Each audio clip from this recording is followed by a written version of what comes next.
नमस्कार मित्रांनो. आपण चाललेलो आहोत आपल्या ज्वारीत पाखरं आणायला आणि आपल्या ज्वारीला कणस आल्यामुळं पाखरं ज्यादा त्रास देऊ राहिले.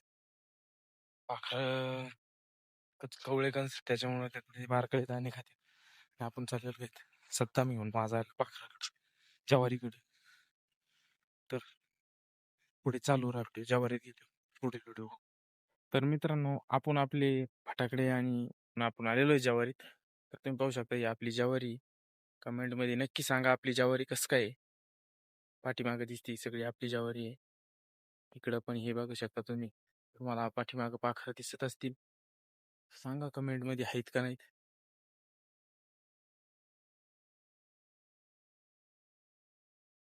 तर चला आपण फटाकडा पेटून फेकूया. हे बघा आता आपण दगड फेकणार आहे. तुम्ही बघत राहा पाखरं उडत येत. बघू शकता तुम्ही पाखरं उडत येत आणि लगेच बसत येत. तर मित्रांनो आता आपल्याला फटाकडे पेटून फेकायचे म्हणल्याच्या नंतर आपल्याला अगरबत्ती पेटावं लागेल. तर आधी आपण अगरबत्ती पेटून घेऊ. तर मित्रांनो आपण सुतळ बॉम्ब पेटून फेकलेले आहेत. पण आपल्याकडे माणूस नसल्यामुळे व्हिडिओ काढायला आपण तुम्हाला ते दाखवू नाही शकलो. कारण की फटाकडा हाताने पेटून मग आतमध्ये फेकावा लागतो. मान्य आहे चुकीचं आहे, पण त्याला पर्याय नाहीये. कारण की पाखराची तयारी करते त्याच्यामुळं ती केल्याशिवाय आम्हाला पर्याय नाहीये. पण तरी बी सगळे पाखरं उडून गेलेले नाहीये.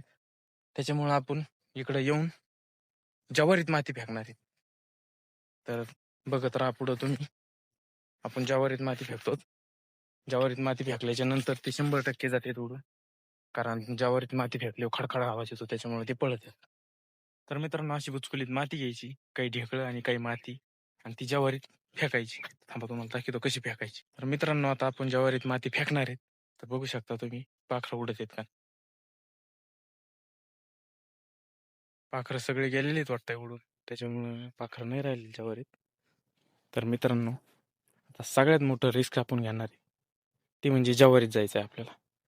कारण ज्वारीत आता आपण पाखरं केलीत, पण ज्वारीत डुकरं बी असते. त्याच्यामुळं आपल्याला बघायचंय डुकरं आहेत का नाहीत, काही नवीन धिंगाणा घातलाय का नाही. त्याच्यामुळं व्हिडिओमध्ये पुढे चालू राहा. तुम्हाला मी दाखवतो डुकरं कसा धिंगाणा घालतात ते. त्याच्यामध्ये पुढं असंच चालू राहा. आता तुम्हाला सांगतो मी. ते आपल्यावर बी हमला करू शकतात मित्रांनो तसं काय नाही. त्याच्यामुळे सावध जावं लागत आहे. ज्वारी वाऱ्याने पडलेलं आहे. बाई मस्त त्यांनी धिंगाणा घातलेला दाखवतो.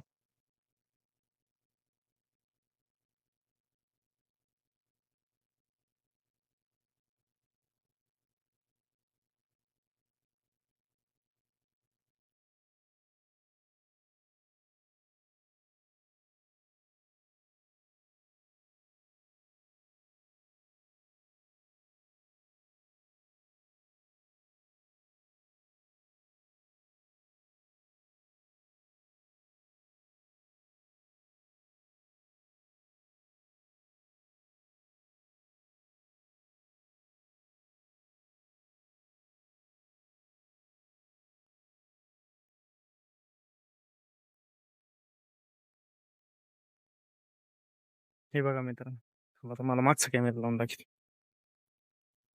हे बघा मित्रांनो, जर तुमच्याकडं काही औषध असेल त्या डुकरांसाठी, बरं बाप रे, हे बघू शकता पूर्णपणे धिंगाणा घातलेला आहे ज्वारीत. आणि हा 2-3 दिवसापूर्वी घातलेला आहे. 2-3 दिवसापूर्वी आम्ही त्यांना बाहेर काढलं होतं. परत आज चक्कर हाणायला आलतो. तर ह्या प्रकारे त्यांनी धिंगाणा घातलेला आहे. अजून बघू आपण बघा.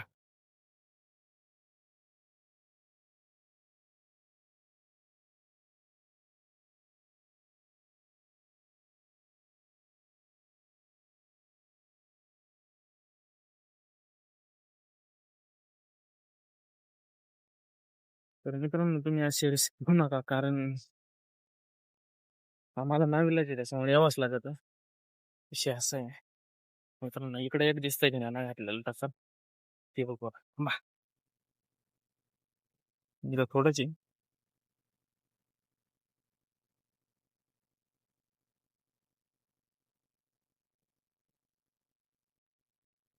तर मित्रांनो तुमच्याकडे काही औषध असेल तर यांना सांगा आम्हाला, कारण आम्ही तर वैतागलेलो त्यानं 100%.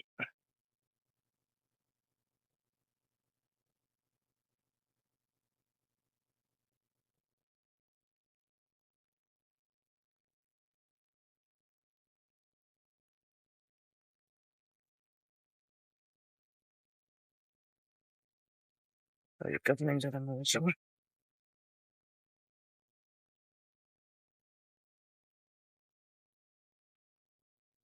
अशा पद्धतीने मी अजून काही ध्याना घातलेलं चालू नाही गेलेला, पण करतीलच. कारण आता त्यांच्या खायच्या याच्यात आलेली ज्वारी. मित्रांनो, तुम्हाला आपला आजचा ब्लॉग कसा वाटला कमेंटमध्ये नक्की सांगा. धन्यवाद आणि सबस्क्राईब करा चॅनलला आपले. लाईक करा.